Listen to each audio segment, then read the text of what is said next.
It is Rockets pregame presented by Lexus. Yes, the Rockets are back at the Toyota Center tonight hosting the Los Angeles Clippers. 6-18 Clippers facing your 15-6 Houston Rockets. They have had very different outcomes to the beginning of the season. That man has been a big part of it. Steven Adams, the rebounding machine, and we've got some great stuff coming to you for pregame. We're going to talk about Alperen Sengun. Welcome back after he had a little stomach bug for 2 games. Kevin Durant versus James Harden, Hall of Fame matchup indeed. And Jabari Smith Jr. stays hot in his 4th season. Hi, everybody. I'm Vanessa Richardson, pulling double duty tonight, and I have the Hall of Famer Calvin Murphy with me. So happy to be with you tonight, and the Rockets are happy because in the middle of the season, after 5 games in 7 days, they got 4 days off. It's almost unheard of. You know, they needed it very badly. They're in shape, but mentally they had to get a day away from the jump shot. It's really important during the season to take that rest and rest those legs where you can. And Ime Udoka told me pregame they'd rather be in Vegas at the Cup, but they are going to take the rest as well. Here's the sound on that, by the way, just that kind of wonky schedule that we've had so far this year. It is that balance of keeping guys sharp, but also taking advantage of this opportunity to rest. And we're coming off 5 and 7 nights, our first few back-to-backs. And so it's good to have that. But I think we kind of leaned back on the Utah game, the first Utah game after 3 days off. We came out very sharp, energetic, and I think the gym feels that way now. So good chance in the middle of the season or early part of the season to kind of recalibrate and look at what we've done well in these 21 games. Practice time is always good, always needed, but in general, our guys are grinders. They all put in a ton of individual work, so not worried about them being rusty or out of shape. It's just a matter of keeping them sharp. I mean, schedule is schedule. We can't control it, but we have a lot of games in January, 17 games, I think. In March, we play every other day, I think. We just get ready for the schedule, whatever it is. We're pros. We got to stay ready regardless, I think. Just pros and cons of all of this stuff. You can look at it from a different perspective and say it's good to get off our feet and not play high-pressure games 3 or 4 times a week. We just come off 5 and 7 nights, so, that's pretty. And we had a couple guys out, so, these days, man, helped us then and give us more time to prepare and talk about stuff that we need to do. So it could be some benefits from it, but we love to play. We love getting in front of our crowd and going out there and playing, but practice time and this time in here is important too.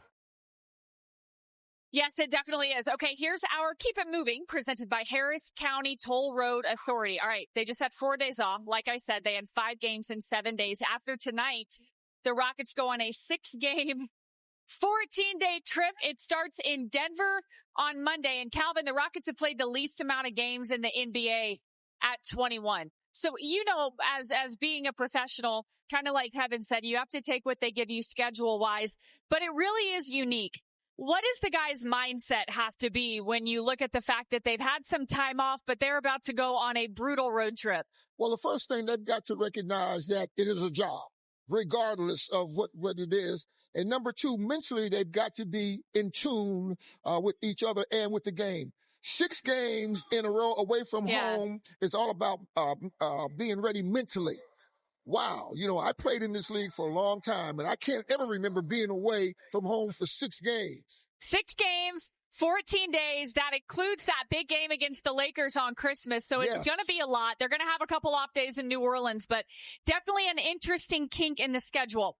All right, this is also the time of the year when players and coaches and all of us that travel tend to get sick. You get a little flu, you get a little stomach bug.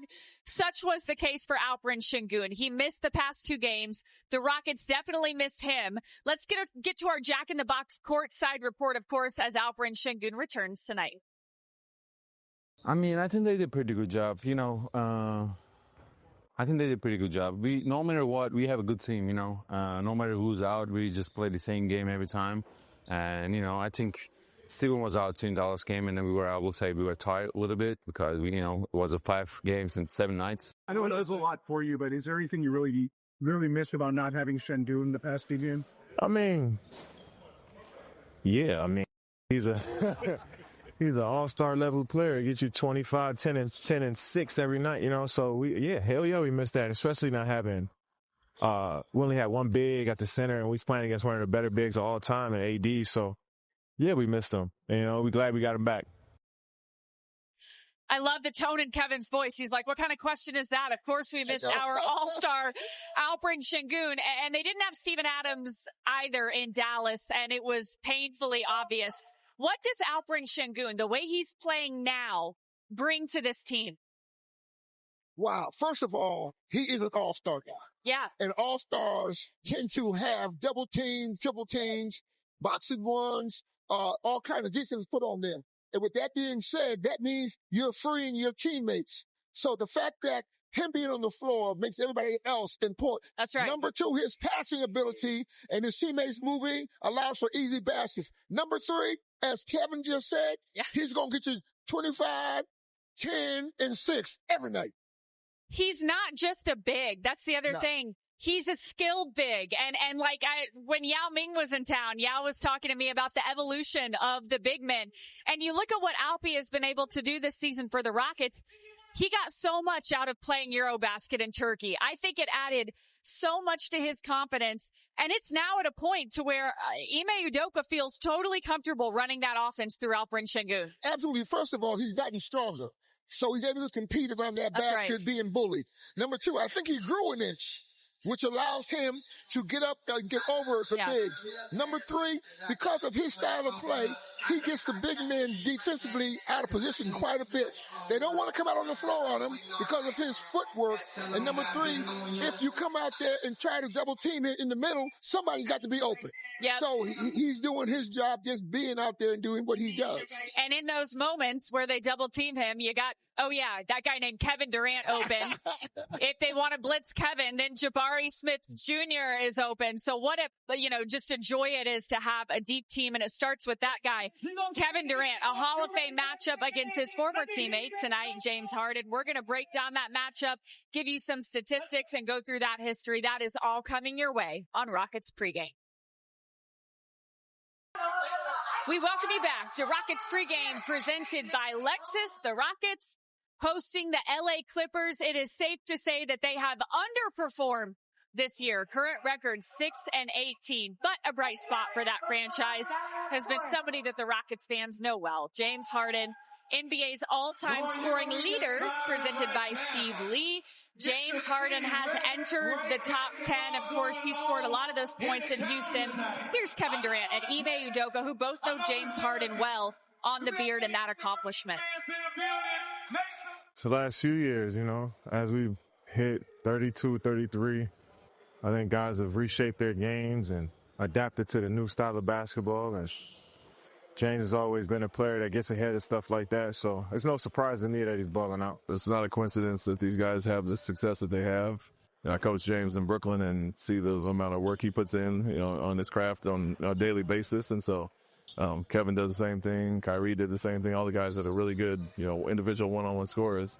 It's not a fluke. And so that's part of it, the work ethic, but also innovative and, stay ahead of the curve and, understanding how teams are going to defend you, and you have to come back with more in your toolbox, and those guys all seem to do it year after year. He doesn't let anybody get him rattled. Everywhere he goes, he plays his game. And people kind of fit in around him, so he's pretty much the source for a lot of the team's offense. Every spot he's been to, and a lot of players have benefited off of him just being on the floor. So, he's a tough cover, and, we scout heavily for players like that. Some time and reflection from that Brooklyn tenure. What do I guess you make of it? You guys had some really high moments, but never quite were there for too long together. Yeah, that's just really what it was. Like, I think the basketball part was perfect situation. I thought we had a great team, great coaching staff. I think we had everything we needed to be a team that could contend. But we just didn't get on the court together, and sometimes that just happens. And you can move on and wash your hands knowing that you tried as hard as you could. And I think all of us did that individually. Yeah, so they did have stints where they played together in Oklahoma City and Brooklyn, but they have faced off 24 times. This is what the results have been. Kevin Durant has the slight edge on the beard, having won 13 of those matchups. James Harden having won 11. So, Calvin, this is a Hall of Fame matchup between the beard and KD. Of course, Rockets fans have so many great memories of of James Harden. Well, they've got good memories of Kevin Durant as well, but James Harden in this building. What comes to mind when you look at these two future first ballot Hall of Famers and the matchup that we're going to see tonight? Wow. I got to be very careful that I do my job tonight and not become a fan and watch the game. We all do it sometimes, yes. But with that, we know what James Harden can do. Yeah. And he's been doing this for a long time. You know that you're going to have to basically play him the way they're going to play KD. That's right. You don't want to let James get started. We've seen him for 8 years. When he got started, he never stopped. When he gets started, indeed, and he does it with swagger and he does it with poise, as does Kevin Durant. Let's take a look at some of the video from James Harden this season, Calvin, because like I mentioned earlier, he's been kind of the lone bright spot in this season for the LA Clippers. How is he able to still do it at this level? Obviously, he's scoring at a high level. He's continuing to facilitate. He had a 50-point game at one point, I believe. How is he able to do it at this level? Well, first of all, you got to understand something. He puts the work in to play this game at this level right now, off the court as well as on the court. He's very confident in his game, and the game is built around him.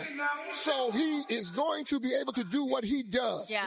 Plus, he spends a lot of time on that foul line, so the officials kind of but nevertheless, he like you said, first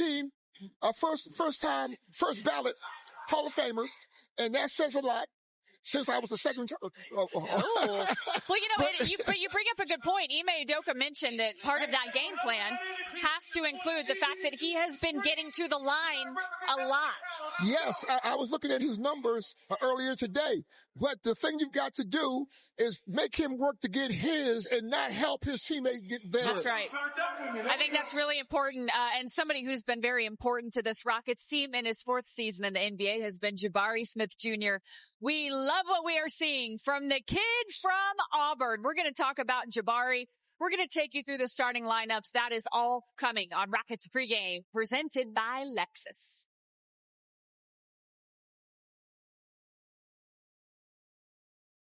Welcome back. Yes, fans are happy to be at Toyota Center. The Rockets have a brutal, long 14 days, 6-game road trip coming up. So we're going to enjoy this one at home tonight. And this is what the starting lineup will look at. Harden, Dunn, Zubac, Collins, Leonard, and then you've got Okogie, Thompson, Sengun, Smith Jr., and Durant. That is, of course, presented by our friends at Exclusive Furniture.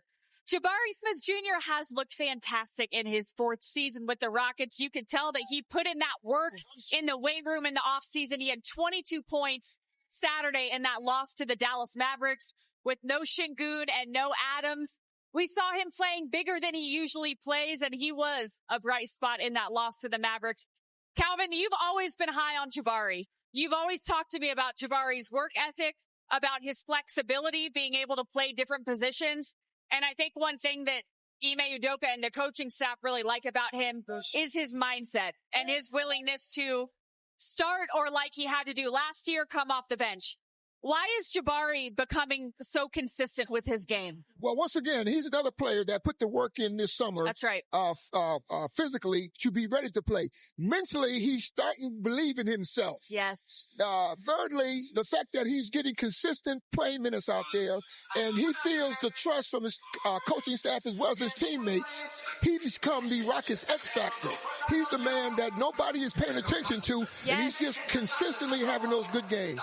I believe it was Mavericks head coach Jason Kidd who called him kind of the Rockets' secret weapon, and I fully believe that as well. Calvin, it's time for us to get your keys to the game, presented by Lexus. What are your keys to a victory tonight against the LA Clippers, who are very hungry for a win and are going to give the Rockets their best, especially because they got that guy? Yes, they are. Well, you got to control James Harden. He cannot have one of those big 50-point games that he's qualified to have. I want to see them rebound and run, get as many opportunity baskets, test their transition defense. Of course, at home, they got to control the tempo.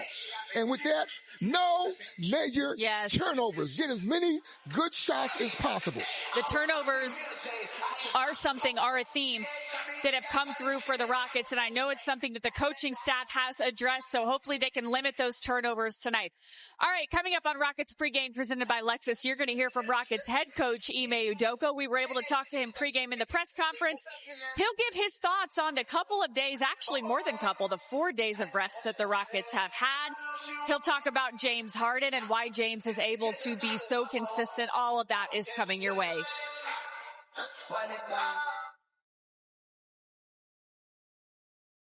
Yeah, for that reason, the rest and get some practice days in, sharpen up some things, and take a quick look at what we're doing over the first 21. But coming off 5 and 7, it was good to get that little break. A couple of quick questions. Who's tonight's starters? And, of course, Alpy was out a couple of games. How was he in the last couple of practices, and do you feel like he's close to 100% going into tonight? Yeah, we'll have Amen, Josh, Kevin, Jabari, and Alperen. And, yeah, I think it was just a, flu bug, whatever, something like that. Felt under the weather, so plenty of time to recoup and get re-energized and look very normal, and we'll be 100% tonight. And just how do you kind of like the look of just switching up the lineups based on matchup? I know some coaches try to stick with 1-5 and just go with that, but how do you think that's going this season, trying to picking it based on matchup? It's gone well. I mean, I think usually whoever we started with has done a good job for that reason. Guys have a professional approach, kind of the fifth starter there. Sometimes Josh Reed, sometimes Steven. So until we're whole and healthy and, obviously Fred going out early allowed us to do that. But until we're fully back with Dorian and all of our guys, Tari as well, we'll take a look at whatever works best for us going forward. Hey, Coach. James obviously joined the top 10 scorers of all time along with Kevin. What do you make, either of James individually or maybe of both of them, the way that they've sort of changed and grown their games over time to stay as potent and center to their offenses as they are?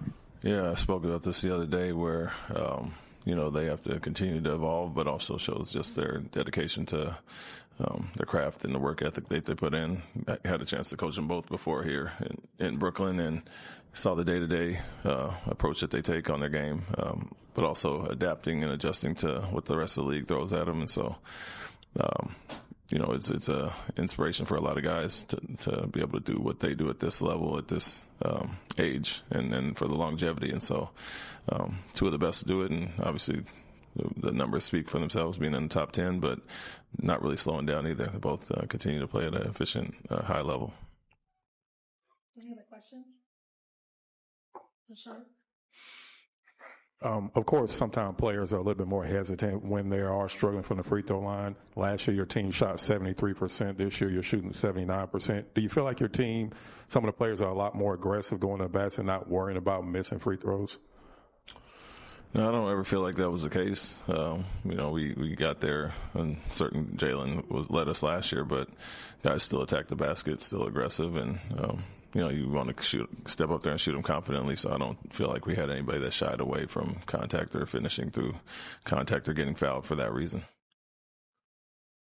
Thank you.